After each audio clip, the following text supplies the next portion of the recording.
नमस्कार स्टूडेंट्स। आज हम इस वीडियो में पढ़ेंगे कि कंपोजिशन ऑफ फंक्शन होता क्या है ना।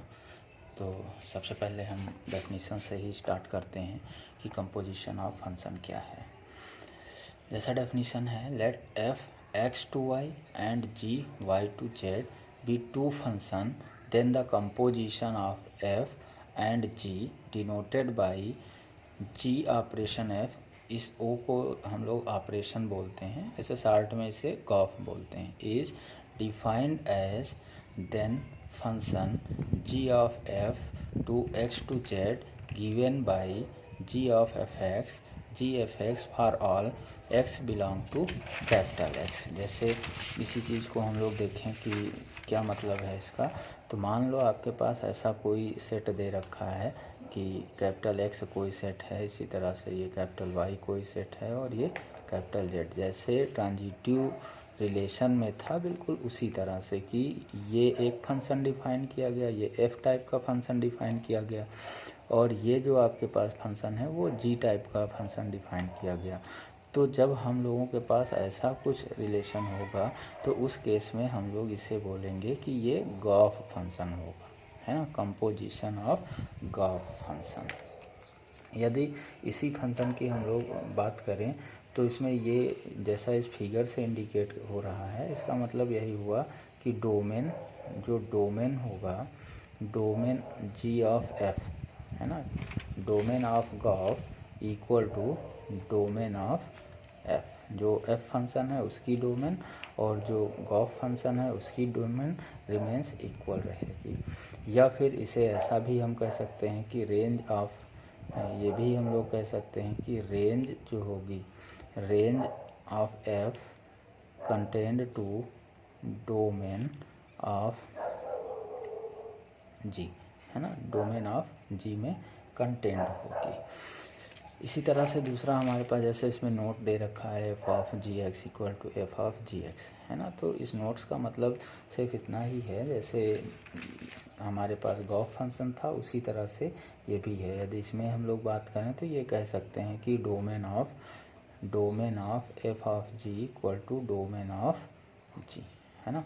तो इस तरह से हम लोग डिक्लेयर कर सकते हैं कि ये गॉफ फंक्शन होगा या फिर फॉग फंक्शन होगा। जैसे एग्जांपल हमने इसमें मेंशन कर रखा है कि मान लो एक फंक्शन आपके पास दे रखा है, let f x equal to e to the power x, कोई एक्सपोनेंशियल फंक्शन गिवन है, and g x equal to x square.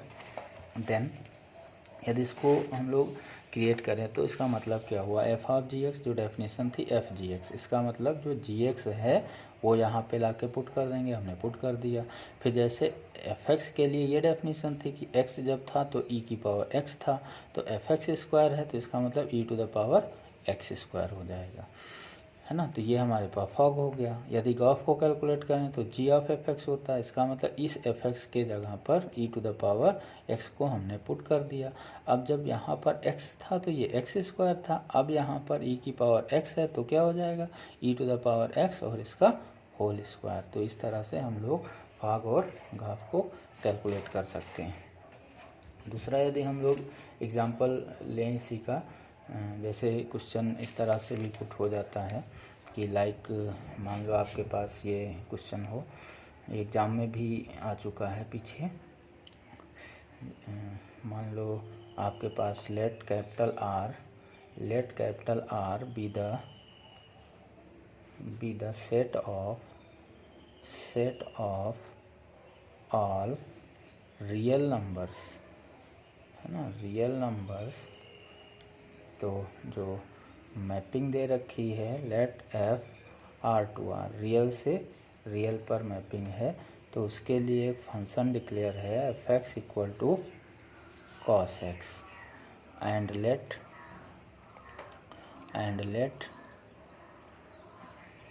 दूसरा एक फंक्शन रियल टू रियल पर ही है, रियल टू रियल फंक्शन पर है, जिसका मतलब जी एक्स है, g x equal to 3x square. then so that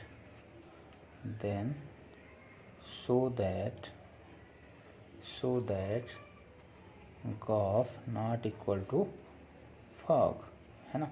तो सबसे पहले इसके सोल्यूशन में हम लोग जाएंगे तो क्या मेंशन करेंगे, सॉल्यूशन में यदि आएँ तो हमारे पास एफ एक्स क्या गिवन है, एफ एक्स का मतलब हो गया कॉस एक्स क्योंकि रियल टू रियल है, और जी एक्स का मतलब क्या हो गया 3x², है ना।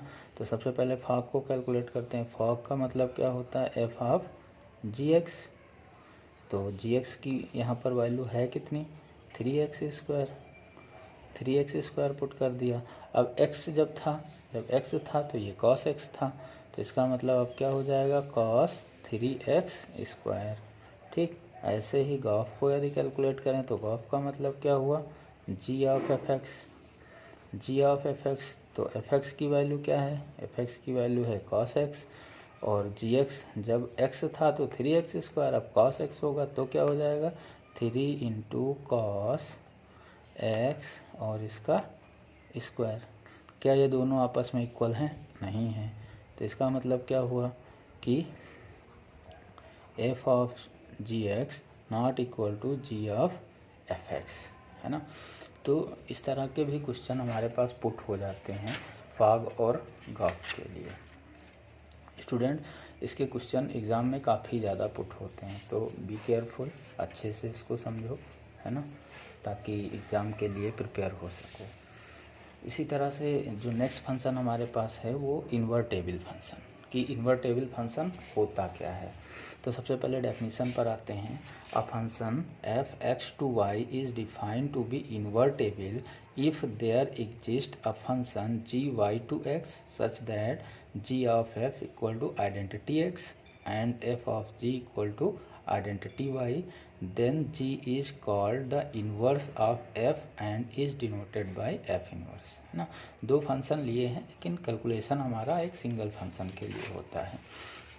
जैसे यदि इसके एग्जांपल की हम लोग बात करें तो एक इसमें इम्पोर्टेंट नोट भी होता है, if small f is invertible then f must be 1 1 and ऑन2।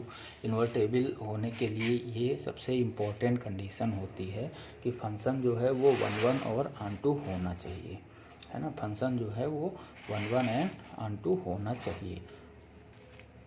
तो अब यदि इसी में एग्जांपल की बात करें, एफ आर प्लस का मतलब रियल नंबर की पॉजिटिव वैल्यूज़ 4 कामा इन्फिनाइट है, ये सेमी क्लोज इंटरवल है, given by f x x square plus 4 then f inverse y equal to root y minus 4, है ना। जैसे इस तरह के जब क्वेश्चन होते हैं कैसे इसको डिक्लेयर किया, तो इसके सोल्यूशन में हम लोग पहले यही चेक करते हैं कि क्या ये 1 1 है।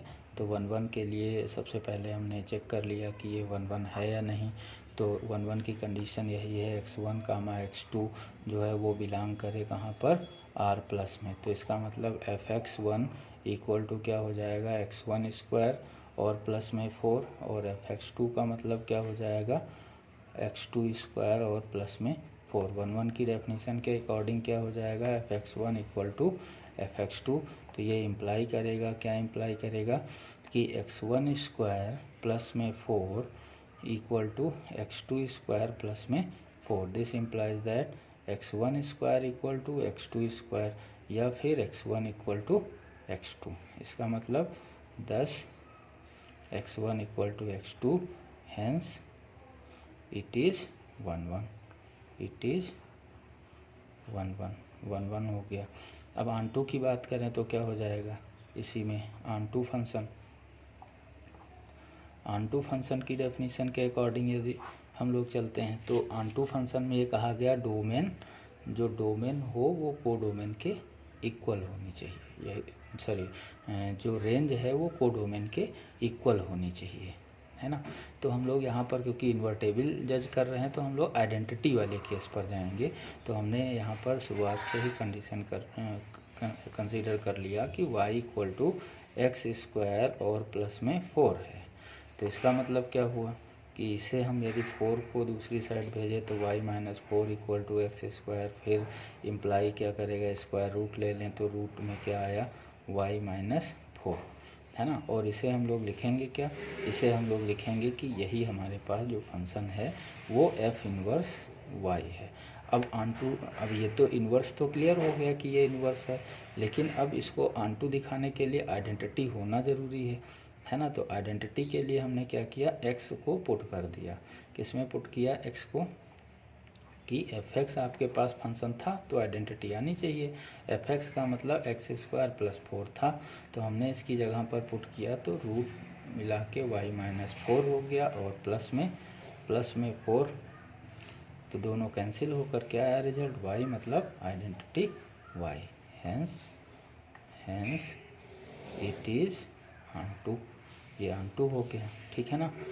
thus यदि 1 1 ऑन2 है, thus f inverse y equal to हम लोग लिख सकते हैं root y-4 is invertible function, है ना। इसकी कुछ अपनी प्रॉपर्टीज़ भी होती है, इसकी नंबर ऑफ प्रॉपर्टीज़ हैं, तो एक दो प्रॉपर्टी को देख लेते हैं क्या क्या प्रॉपर्टीज़ इसकी बेसिक हैं। पहली प्रॉपर्टी यदि ये कहें कि जो हमारे पास फंक्शन होगा, है ना, जैसे मान लो इफ़ कोई फंक्शन है capital A to B is 1 1 onto, 1 1 भी है और ऑन2 भी है, then small f is an invertible. ये समझ लो एक तरह से डेफिनीशन ही है कि ये इन्वर्टेबल होगा, ये श्योर है कि ये इन्वर्टेबल फंक्शन होगा, ठीक। दूसरे पॉइंट पर यदि हम आएँ तो ये कह सकते हैं, यही सेम मान लो आपके पास है, if f A to B is an invertible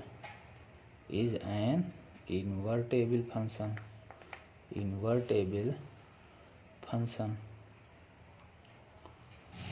then f is 1 1 onto, ये एक दूसरे के कंट्राडिक्टरी होते हैं, तो इसको अच्छे से याद रखना है। दोनों पॉइंट इम्पोर्टेंट पॉइंट हैं, है ना, और कई बार इनके प्रूफ भी पूछे जाते हैं, क्योंकि ये एक तरह से थ्योरम भी हैं अपने आप में, ये एक थ्योरम भी हैं। एग्ज़ाम में जैसे एक बार एक क्वेश्चन पुट हुआ था, अब याद आ रहा है कि इस तरह से कुछ क्वेश्चन था कि let R plus be the set of all positive real number, है ना, all positive real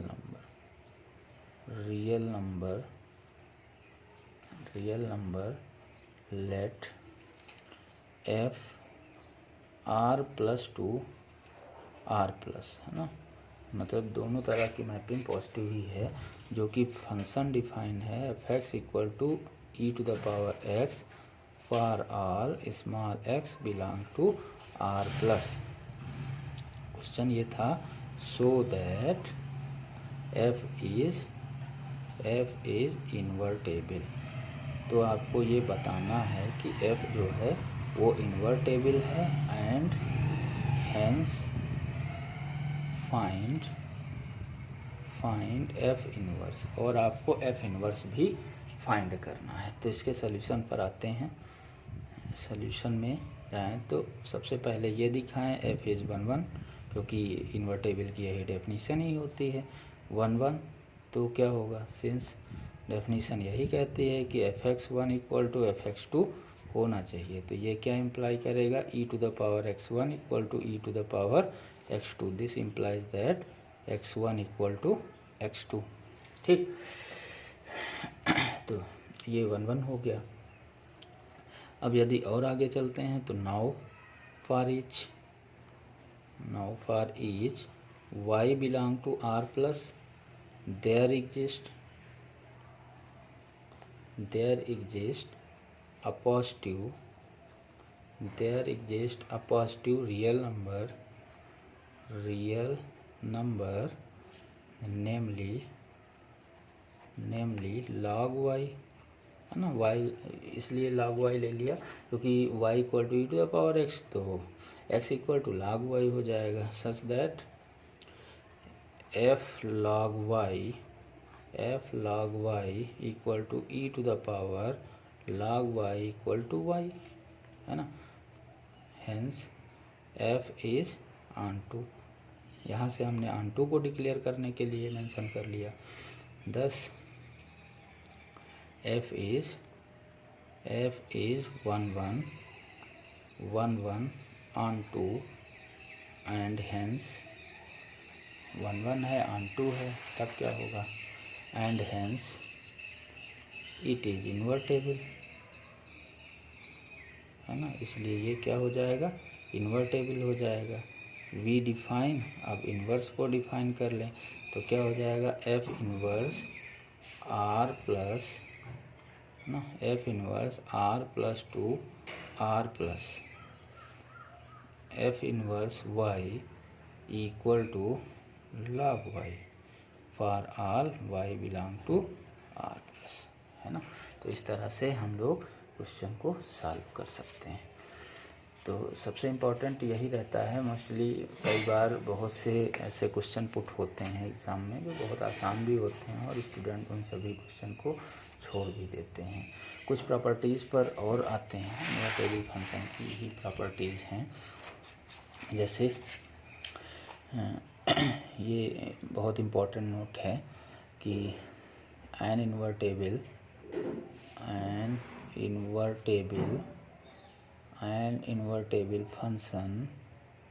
function has a unique inverse, है ना। ये एकदम श्योर है कि इन्वर्टेबल फंक्शन का अपना एक यूनिक इन्वर्स होगा, ठीक।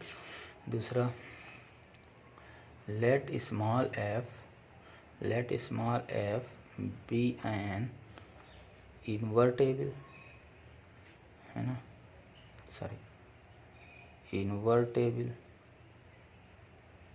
Invertible function.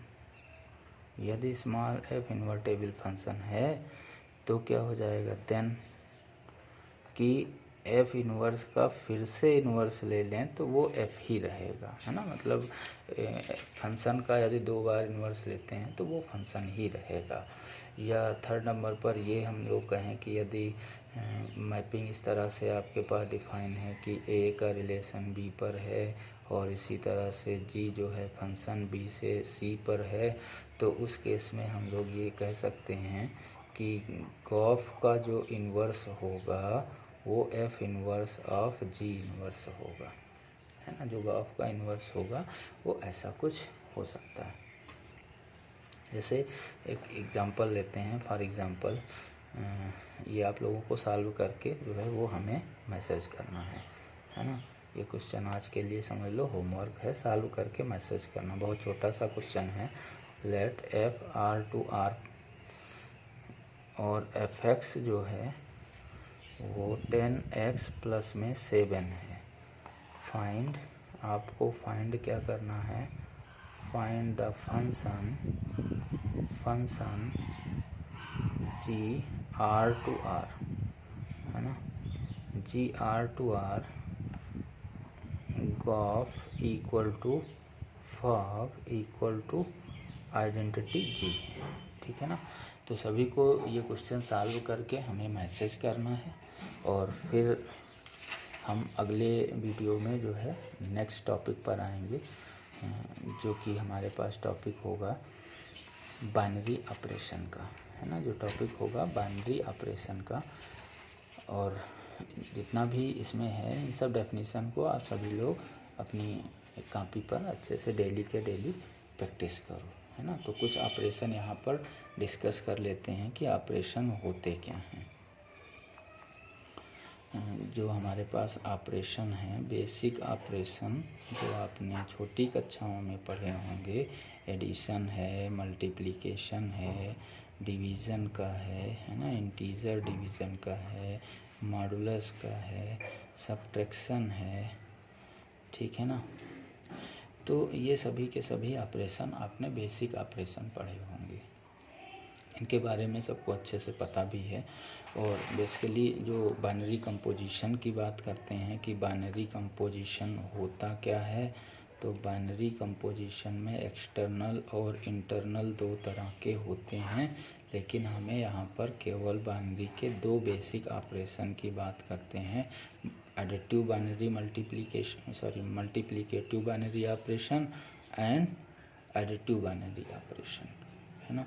तो ये दो बेसिक ऑपरेशन है, लेकिन हम लोग जो आगे डिस्कस करेंगे वो बाइनरी ऑपरेशन को लेकर और उसकी नंबर ऑफ प्रॉपर्टीज़ पर। Thank you.